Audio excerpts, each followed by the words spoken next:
Punch's editorial team were the Brotherhood of the table, an absurdly Arthurian group of wits in a smoky banqueting hall. Understanding that the pen is mightier than the sword, they sought to take up their pens and etching tools to take on anyone or any topic. When it came to its editorial meetings, you need to visualise an oval table, the initials of contributors etched upon its surface. It's Wednesday evening and you've just had your fill of dinner, have been plied with brandy, port, a little wine, and are now sitting satisfied in a mist of cigar smoke. It is time to pitch your ideas.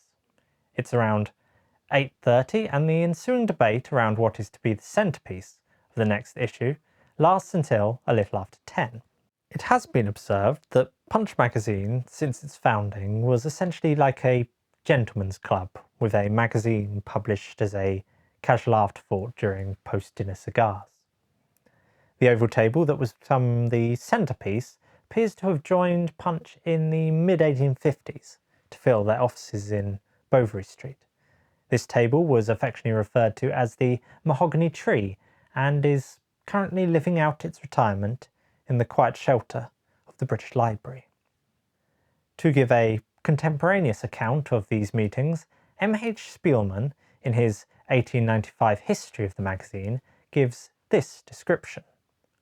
In describing the Punch dinner, I show how the merry meeting lapses by a natural transition from pleasure to work and ends with the evolution of the cartoon, how the mist of talk, vague perhaps and undecided at first, slowly develops a bright, nebulous point round which the discussion revolves and revolves until at last it takes form, slowly and carefully, though changed a dozen times, and finally, after being threshed and threshed again, stands in the ultimate form in which next week it meets the public eye. Spielman mentions a little after this how debates grew most hot on political matters, usually ending with conservatives and radicals finding a compromise.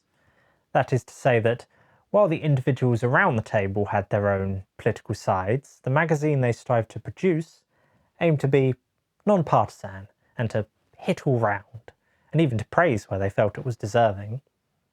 Nonetheless, the leaning of Punch magazine was generally in favour of evolving forms of liberalism, to champion the oppressed and to stand up for free speech by example.